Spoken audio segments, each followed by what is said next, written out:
Beaucoup de coureurs font leur séance, mais très peu savent si elles ont été vraiment efficaces. Aujourd'hui, je vais te montrer comment moi, j'analyse une séance de course à pied, pas pour juger, pas pour comparer, mais pour être sûr qu'elle a réellement fait ce qu'elle était censée faire. On va prendre 3 séances chez 3 personnes différentes que j'accompagne. Une sortie longue, une séance au seuil et une sortie type VMA court. Et je vais te montrer ce que je regarde à chaque fois. Parce qu'une bonne séance, c'est pas celle qui fait mal, c'est celle qui fait progresser. Avant de rentrer en détail dans la séance, je regarde toujours ces 4 grands indicateurs. Le respect de la consigne, avec les allures, la durée et la structure. Le ressenti, est-ce que c'était une séance facile, modérée, difficile ou très difficile. La fréquence cardiaque moyenne, est-ce qu'il y a une dérive cardiaque et la cohérence avec l'intensité demandée. Et le contexte, fatigue, sommeil, chaleur, stress, alimentation. Une séance, elle se lit jamais seule, elle se lit vraiment dans un contexte global. Avant d'entrer dans le détail de chaque graphique, on regarde d'abord le contexte global. On a une sortie longue, on a 1h15 d'effort et on a 11,2 km pour 221 TSS. Les TSS, c'est le stress que l'entraînement va générer. Donc moi, je me base par rapport à ça pour planifier les entraînements, avoir une charge qui est cohérente sur la semaine, au fil des semaines. Donc là, on a une sortie qui forcément, au vu de la durée, engendre pas mal de stress. Donc c'est pour ça que c'est important aussi d'y aller progressivement sur tes sorties longues. Ce que j'aime faire sur les sorties longues pour que ça soit beaucoup moins ennuyant pour les personnes qui font les séances, c'est mettre des blocs d'allure. Donc il y a ce premier aspect déjà pour que la sortie longue ne soit pas trop ennuyante et garder ce plaisir, cette motivation à faire les sorties, mais également à travailler avec des allures un petit peu plus élevées sur des courts laps de temps pour aussi progresser et augmenter ta capacité à maintenir justement une allure un petit peu plus élevée plus longtemps. Donc ça, je me sers des sorties longues pour le faire. Dans 2 contextes, soit type tempo, augmenter un petit peu cette allure maintenir cette allure-là au niveau tempo, donc qui est moins fatigant, ou alors des allures spécifiques de course. Si par exemple on prépare un 10 km ou un semi en fonction du temps que tu veux mettre, ça peut être par exemple 4 fois 5 minutes à allure semi-marathon. Par exemple, ça peut être 3 fois 1 km intégré à allure 10 km pendant ta séance. Bref, intégrer des petits blocs d'allure pour que la séance passe mieux. J'utilise beaucoup ça sur les sorties longues. Encore une fois, ça dépend des personnes, ça dépend du nombre de séances, ça dépend du niveau et ça dépend de la course que l'on prépare. Donc là, je regarde est-ce que la séance correspond à ce qui était prévu. Concrètement, là oui, on peut le voir. Alors oui, il y a des fluctuations. Souvent, si je cours en ville, il va y avoir un feu rouge. Je vais refermer lacet, je vais regarder la montre. Mais la séance, globalement, elle correspond à ce qui était prévu. On a un premier bloc d'échauffement, on voit une augmentation de l'allure, un deuxième bloc, une réaugmentation de l'allure, puis derrière, ça glisse tout seul. Là, c'était prévu de faire un petit peu plus que ce qui est initialement noté. Donc, il y avait 10 km. Donc là, c'était prévu de faire un petit peu plus. Donc, j'échange aussi tous les jours par WhatsApp avec les personnes que j'accompagne. Donc, c'était volontaire avec la continuité sur l'allure qu'on avait. Donc là, sur la structure globale, on est déjà bien. Ensuite, je vais afficher ici les BPM. On peut voir du coup l'évolution de la fréquence cardiaque. Donc forcément, là, on a une petite partie. Là, je peux directement le voir qu'il n'y a pas eu un très bon échauffement. Donc pareil, ça a discuté pareil derrière avec l'athlète. Toi, si tu penses vraiment, essaye de t'échauffer tout le temps avant tes sorties, même les sorties longues pour justement être directement dans la bonne fréquence cardiaque, avoir les muscles et les articulations qui sont prêtes à faire l'effort. Tu perdras beaucoup moins de temps que si tu ne t'échauffes pas, crois-moi. Donc une fois qu'on a regardé la structure de la séance qui a été respectée, donc là déjà ça c'est très bien. Est-ce que toi tu as respecté la structure de la séance, ce que tu avais prévu? Ensuite on va regarder kilomètre par kilomètre. On va aller sur les différents points. Ok, donc là on avait une allure de en moyenne 6,50 à tenir. Ok, donc là on était 6,50, 7, parfait. Ensuite on avait une allure de 6,10, on va dire entre 6,02 et 6,14, 6,13, 6,07, parfait. Pour le moment les allures sont respectées et on va mettre en comparaison avec ça sur la fréquence cardiaque. La fréquence cardiaque, forcément là elle augmente un petit peu plus sur le deuxième. Encore une fois, c'est que l'échauffement là il n'a pas été assez bien fait. Derrière on repart sur quelque chose de plus tranquille, avec une fréquence cardiaque qui diminue, logique, réponse à l'effort. Et là, on retrouve du coup notre deuxième bloc avec 6,17, donc là légèrement au-dessus de ce qu'on souhaiterait, mais ça reste cohérent. Et avec une fréquence cardiaque du coup qui se stabilise par rapport au premier bloc et forcément qui augmente par rapport au bloc juste intermédiaire qui est plus léger. Donc voilà ce qu'on a. Ensuite, derrière, on finit avec 132, 133 BPM avec une allure plutôt stable, juste ici une petite accélération. Mais voilà, relativement plutôt stable avec une légère augmentation sur la fin, 138 BPM par rapport à 133, 132. Donc là, on peut voir qu'on a une légère dérive cardiaque. Donc, c'est à ce moment-là où commence à apparaître une petite fatigue. Ça peut être dû à plusieurs choses. Est-ce que là, un gel a été pris? Sur cette séance, il me semble qu'on n'avait pas de gel, donc est-ce qu'avec un gel, on aurait eu cette dérive cardiaque? Donc là, l'idée, ça va être de comprendre pourquoi cette dérive cardiaque est en place. Manque de sommeil, surcharge, mauvaise alimentation, bref, trouver une raison possible, mettre en place des hypothèses pour dire ok, c'est sûrement à cause de ça, voici ce que nous on peut faire, voici ce que nous on peut améliorer, voici ce que nous on peut changer. Sur cette séance, pas énormément à changer. Encore une fois, la dérive cardiaque n'est pas catastrophique. On a trouvé potentiellement la raison pour laquelle il y a eu cette dérive cardiaque. Mais en tout cas, voilà ce que toi tu as regardé sur une sortie longue. Est-ce que tu as respecté la structure? Est-ce que tu as respecté tes allures? Est-ce que l'allure associée à tes BPM est cohérente? Est-ce que tu arrives à bien monter et à bien redescendre quand c'est nécessaire? Et est-ce qu'il y a une dérive cardiaque en fin de séance, oui ou non? Et d'où vient cette dérive cardiaque et comment adapter cette dérive cardiaque? Voici ce que toi tu regardais sur une sortie longue et ce qui est intéressant à regarder. Et ce qu'il faut que tu mettes aussi en comparaison de ça, c'est le RPE. Le RPE, si jamais tu ne l'utilises pas, c'est la représentation de l'effort que tu as perçu. C'est sur une échelle de 1 à 10, c'est l'échelle de Borg. En gros, 1, c'est hyper facile, tu aurais pu continuer pendant des heures et des heures. 10, c'est extrême, tu ne pouvais pas tenir 5 secondes de plus, grosso modo. Donc là, par rapport à la séance, sur une sortie longue de ce type, moi, je vise un RPE entre 3 et 5 de la part de la personne que j'accompagne. Et là, on a un RPE de 4. Donc, c'est bien. C'est un effort qui était assez difficile, mais pas non plus insurmontable. Elle aurait pu continuer. À ce moment-là, oui, on aurait pris des gels, on aurait intégré des glucides, boissons également, glucidiques. Bref, on aurait organisé différemment l'entraînement. Donc après, ces sorties longues-là, elles ont augmenté depuis. Donc forcément, on intègre tout ça. Hyper intéressant et pertinent pour la performance. Encore une fois, quand je parle de performance, je ne parle pas de performance de haut niveau. La performance, c'est la tienne. À partir du moment où tu fais mieux, tu t'améliores, tu performes mieux qu'avant. Donc, c'est ta performance. Donc voilà, pour la performance, c'est hyper intéressant. Voici ce qu'on regarde sur une sortie longue. Donc, toujours ces mêmes indicateurs globaux, la structure, la fréquence cardiaque, le RPE et le contexte global. Et là, c'est une séance qui est réussie. C'était une bonne séance. Forcément, j'ai aussi pris cet exemple-là pour te montrer une bonne séance et comment bien suivre la séance. Mais du coup, si tu comprends les bons indicateurs à regarder, tu comprends aussi à quel moment une séance n'est pas bonne. Ok, du coup, on passe à la séance au seuil. Toujours pareil, le même schéma, on regarde 3 fois 8 minutes, on a 47 minutes d'effort, 7,62 km, 76 de TSS, RPE 4, et des commentaires, donc ça je vais pas te les lire, ça reste privé avec la personne que j'accompagne. On regarde la structure, est-ce qu'elle est bonne? On a un échauffement, derrière une baisse de la vitesse, forcément de la récupération. Le premier bloc, récupération, deuxième bloc, récupération, troisième bloc, récupération et le cool down. Donc une séance plutôt courte en soi pour du seuil avec une partie échauffement qui était assez courte et une partie cool down qui était également assez courte. Encore une fois, il faut regarder le contexte et dans le contexte de cette semaine de mémoire, on avait quand même pas mal de volume avec les autres séances et du coup pour pas faire un volume trop important sur la semaine et augmenter d'un coup le volume d'une semaine à l'autre, il fallait réduire un petit peu les volumes qui entouraient la séance. Donc voilà la raison pour laquelle le cool down et l'échauffement sont un petit peu plus courts. Donc une fois que la structure est bonne, clairement là on voit que la structure est bonne. En termes de vitesse, on a les blocs qu'on veut, c'est parfait. Derrière, on va aller regarder bloc par bloc. Donc là, on doit être en moyenne, voilà, parfait, on y est, entre 6,18 et 6,43, donc aux alentours de 6,30. Là, j'ai mis le doigt sur 6,23. On va regarder 6,08 de moyenne. Là, c'est pas bon.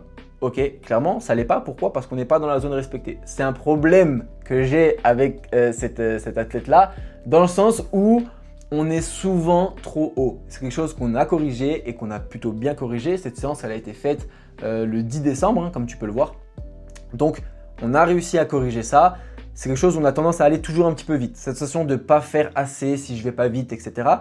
Et en fait, si jamais tu vas trop vite sur tes séances, dis-toi que tout ce que tu fais en trop, c'est de la récupération que tu as en plus. Et du coup, plus tu dois récupérer, tu dois mettre les bonnes choses en place pour récupérer, mais surtout, tu pourras mettre moins d'intensité sur les séances intenses. Et ce n'est pas ce qu'on souhaite. Donc là, en soi, il y aurait dû avoir une réduction de la vitesse pour garder un petit peu, justement, parce que c'est la séance intense, pour garder un petit peu en réserve. Mais ça peut aussi être expliqué par les petites accélérations qu'il doit avoir juste avant de partir sur les blocs. Mais en soi, dans tous les cas, ça reste un petit peu trop rapide. Donc, à notifier aussi. Donc voilà, c'était le retour que j'avais fait en commentaire. Et du coup, la fréquence cardiaque qui directement est assez élevée. parce que le cœur a dû monter d'un coup, alors que c'était pas nécessaire et on aurait dû être un petit peu plus progressif. Ensuite, ici c'est de la récupération, forcément le cœur redescend, on est sur de la marche. Derrière le bloc, on vise à 5-10, 5-15, ok, entre 5-10 et 5-15. Et 5-15, c'est ce qu'on vise. Donc là, le premier bloc, 171 BPM et 5-15 d'allure. Top. On a un petit max, ok, à chaque fois tu peux voir.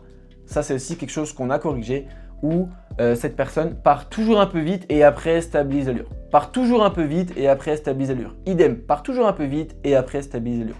Et ça c'est hyper important pour les séances intermittentes si tu peux les faire, de les faire au stade. Tu sais exactement, par exemple, si tu dois courir à 5 minutes du kilomètre, tu sais que 100 mètres, c'est 30 secondes et du coup, tu as juste à ne pas te fier à l'allure sur ta montre ou partir trop vite. Non, tu dis, ok, je sais que dans 30 secondes, je dois être à 100 mètres. Donc, dans 15 secondes, je dois être au milieu. Si jamais j'y suis pas, c'est que je suis trop rapide ou trop lent et adapté par rapport à ça. Si tu veux d'ailleurs, je te mets en description un lien qui te donne directement toutes ces conversions là, donc de minutes par kilomètre en kilomètre heure et autant que tu la mettes sur 100 mètres. Je te le mets en description, tu as juste à cliquer et comme ça au moins tu as le document. Ensuite, ce qu'on va regarder du coup, pareil, sur la récupération, on voit que le cœur redescend bien. Forcément, il met un petit peu plus de temps à descendre. Derrière, 175 BPM, 5,17 d'allure. On est toujours cohérent par rapport à ce qu'on cherche. Toujours ce petit pic-là qu'on aimerait bien éviter. Derrière, récupération, pareil, on redescend comme avant. Et dernier bloc, 173 BPM. Et là, on est à 5,27 en moyenne. Donc là, un peu trop élevé. Ok. Donc, en termes de fréquence cardiaque, on est bien par rapport aux autres blocs, pas de dérive, mais est-ce qu'on n'a pas de dérive parce que là on est un petit peu trop lent. Donc pareil, c'était le retour à faire sur la séance, de là bien réussir à rester stable.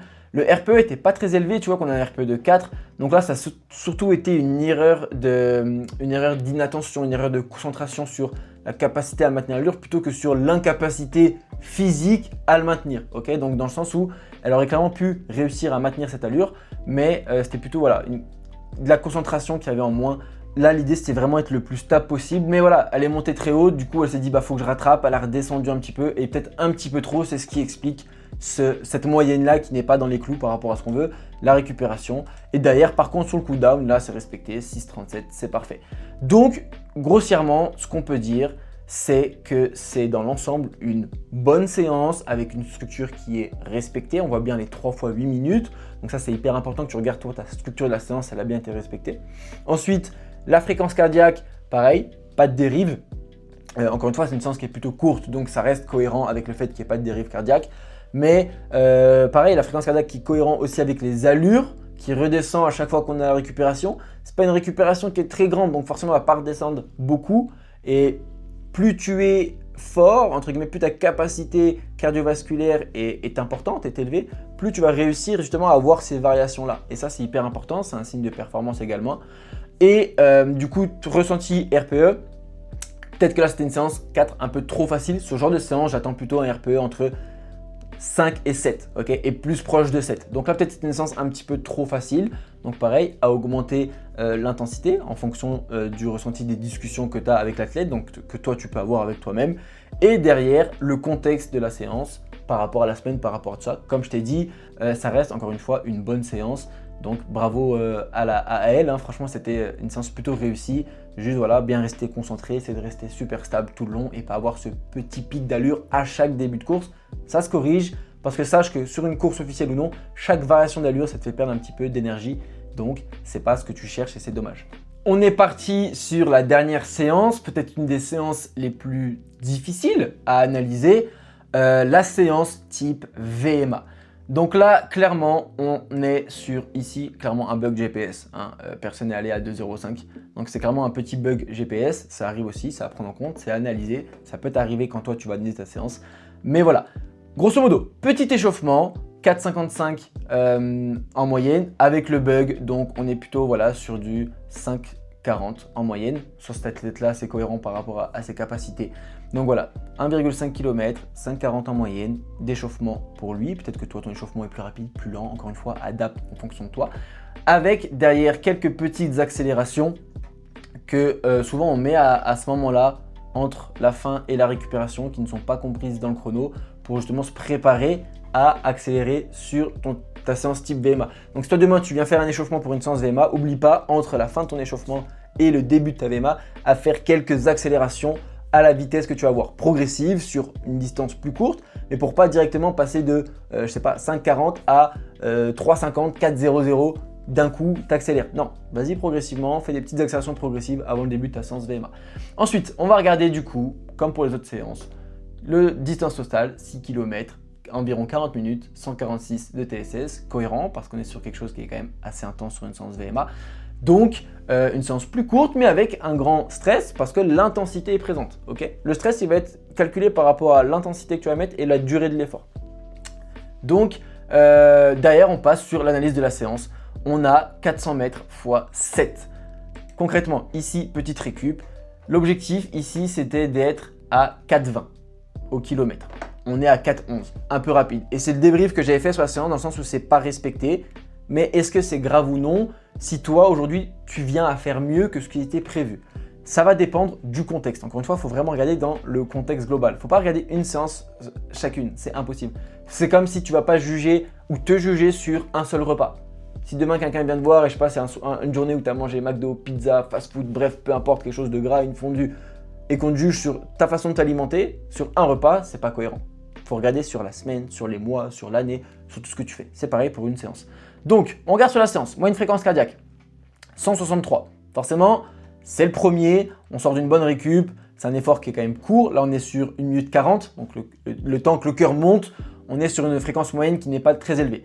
4,11, plus rapide que ce que nous, on vise. Derrière la récup, on avait pris 1 minute de récupération. Tu vois, on ne va pas compter la récupération à chaque fois. On passe. 4,07, ok, un petit peu plus rapide, 168 BPM, on commence à monter. 4,08, 168 BPM, toujours, on se stabilise.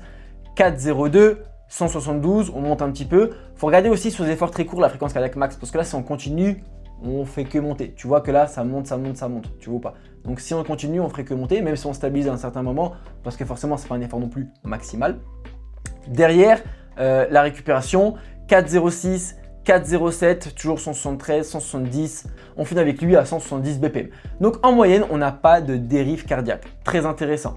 La fréquence cardiaque maximale augmente un petit peu. Tu peux voir que là, tu vois, c'est un petit peu plus long, alors que là, on monte un peu plus vite.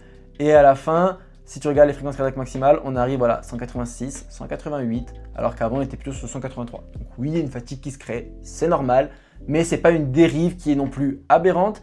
Et derrière, on peut le voir sur le dernier bloc de récupération, on est sur quelque chose de ici, pardon, on est 1 km, voilà, parfait. 5,47 en moyenne, 162 BPM, on redescend bien, on est sur quelque chose voilà, de plutôt tranquille et on voit que la fréquence cardiaque diminue au fur et à mesure du cooldown, donc c'est qu'on n'est pas du tout sur une dérive cardiaque, c'est clairement une bonne séance. La structure qui paraît un petit peu bizarre là, c'est parce qu'en fait le temps de récupération sur ces séances-là, c'est l'athlète qui le gère. On sait qu'on a 1 minute. Là, en soi, c'est écrit 100 mètres à faire ou 200 mètres à faire, mais c'est l'athlète qui met ses autolaps. Donc, c'est pour ça que la structure ne correspond pas parfaitement au petit bloc bleu que tu vois derrière. Mais moi, je regarde la ligne verte et la ligne rouge. Donc, la ligne rouge, c'est les BPM, la ligne verte, c'est l'allure. Donc, c'est une séance qui a été réussie, un peu plus rapide. On revient sur ça. Est-ce que le fait de faire plus rapide, c'est bien ou c'est pas bien? Ça va dépendre. Ça va dépendre du contexte, encore une fois, mais ça va dépendre de la forme de l'athlète. Là, il n'a pas fait viser 4,15 et faire 4,10, c'est pas non plus viser 4,15 et faire 3,55. Donc ça va, ok? C'est pas non plus quelque chose qui est aberrant, qui est beaucoup trop. Mais par contre, oui, il va falloir regarder. Si là, il se sentait bien, tant mieux, c'est top. Mais si derrière, il faut adapter ou non les séances suivantes. Si par exemple, il y a une trop grosse fatigue derrière qui va suivre et du coup, peut-être adapter la séance de renfo qu'il y a dans les prochains jours, la séance de running qu'il y a dans les prochains jours. Bref, adapter tout ça si besoin. Mais là, ce n'est pas une augmentation qui est énorme. Si toi, demain, tu viens faire une séance que tu avais prévu de la faire, par exemple, ce même type de séance, que tu devais viser 4,10 et que tu fais en 4,05 en moyenne, c'est pas grave. Tu te sentais mieux aujourd'hui, profite. Tant que ça n'a pas un impact négatif sur ta récupération derrière. Si tu sens que tu es vraiment KO derrière, ok, c'était peut-être pas idéal, mais si tu arrives à bien récupérer, que l'enchaînement des séances se passe bien, que par rapport à ce que tu as fait les semaines précédentes, c'est cohérent, top, profites-en. Ce n'est pas une augmentation de 20 secondes par kilomètre. Donc, fais aussi en fonction de toi, ton ressenti du jour. Là, RPE3, bon, j'avais discuté avec lui, un peu abusé, hein, il voulait prouver. Sois aussi hyper honnête avec toi-même. Quand tu mets ton RPE, sois honnête par rapport à la difficulté que tu as ressentie. Okay, on en avait rediscuté, c'était plutôt un RPE 7, dans le sens où il m'a dit qu'il aurait pu encore faire quelques blocs, mais il sentait qu'il y avait quand même un effort et que c'était difficile. Donc voilà, sois hyper honnête aussi avec toi-même par rapport au RPE. Encore une fois, j'avais sélectionné volontairement des séances qui sont relativement réussies, relativement bien faites, où il y a quand même de la matière, des choses à dire. Si demain tu vois cette séance et qu'en moyenne il y a plus 15 secondes par kilomètre, donc EDTA 4,10, on est à 4,25 sur chaque bloc, là c'est beaucoup trop. Si il y a une dérive cardiaque derrière, c'est beaucoup trop. Si le RPE il est à 10, c'est beaucoup trop, c'est quelque chose qui ne va pas. Et là, c'est intéressant de modifier et du coup d'adapter les séances qui vont arriver derrière, l'alimentation si nécessaire, la récupération si nécessaire. L'idée, c'est vraiment ce que je veux que tu retiennes, c'est que là, on a analysé différentes séances pour que tu puisses savoir les séances principales quoi regarder quand tu vas faire ces séances sur un footing de récupération de 30-40 minutes où tu fais une allure stable. Il y a beaucoup moins à regarder, donc je trouvais ça pas pertinent de te le montrer aujourd'hui. Forcément, on va regarder la dérive cardiaque. Si tu commences le footing à 140 BPM et que tu le finis à 160, progressivement ça monte, c'est qu'il y a de la fatigue et il y a quelque chose à adapter. Ça, c'est évident. J'espère que tu as compris ce principe de dérive cardiaque là, mais il y avait moins de choses à regarder sur un 6 km allure fixe en EF par exemple.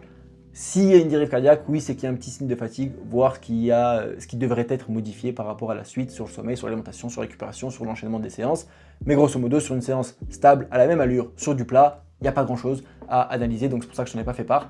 Mais ça resterait intéressant quand même si jamais toi tu voudrais en savoir plus sur ce type de séance-là, quoi regarder, même s'il y a un petit peu moins à regarder, n'hésite pas à me le mettre en commentaire et je te ferai un retour par rapport à ça volontiers. Et pour analyser tout ça correctement, il y a un point essentiel que tu dois connaître, tes zones d'entraînement. Si tu ne connais pas tes zones d'entraînement et à quelle intensité, à quelle allure tu dois courir, tu passes à côté de beaucoup d'informations et également de beaucoup de progrès. C'est ce qui peut expliquer aussi pourquoi tu peux stagner, pourquoi tu te blesses si tu n'arrives pas à respecter ces allures-là. D'ailleurs, je t'ai fait une vidéo dédiée à ce sujet pour t'expliquer les zones concrètement, d'où elles viennent, comment les utiliser, comment les déterminer.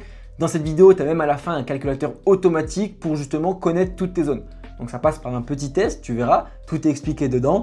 Mais en tout cas voilà, je te mets ce lien en description également, tu as juste à cliquer et tu pourras du coup derrière connaître tes zones, savoir ce qu'elles représentent et comment les utiliser concrètement dans ton entraînement. Donc ce que je veux que tu retiennes, c'est qu'une bonne séance, c'est pas une séance où tu te fais mal, c'est une séance qui te rapproche de ton objectif. Apprendre à lire tes séances, c'est ce qui te permet de progresser intelligemment, savoir si ce que tu fais c'est bien, pas bien et surtout comment l'adapter. Parce que c'est ça le plus important, un plan fixe, figé sur 6 mois, c'est inconcevable. Tu ne pourras pas le tenir parce que tu vas forcément avoir des imprévus, des moments où tu seras moins bien, peut-être une petite gêne, une petite blessure. Bref, apprendre à adapter ses séances, c'est parfait, mais pour ça, il faut savoir lire ses séances et lire son programme. Et si aujourd'hui tu as un objectif qui te paraît trop loin, une course que tu rêves de faire mais tu n'oses pas te lancer, je t'invite à cliquer sur le dernier lien en description. C'est une vidéo privée dans laquelle je t'explique comment fonctionne mon accompagnement. Et si au moment où tu regardes la vidéo, il reste encore des places, tu pourras réserver un appel avec moi dans lequel on fera un point sur ta situation, sur ton objectif et je te dirai honnêtement si je peux t'aider ou non. Si la vidéo t'a aidé ou que tu as appris des choses, pense à liker. Si tu as des questions, pose-les en commentaire et abonne-toi pour ne pas manquer à la prochaine vidéo. Je te dis à très vite. Ciao.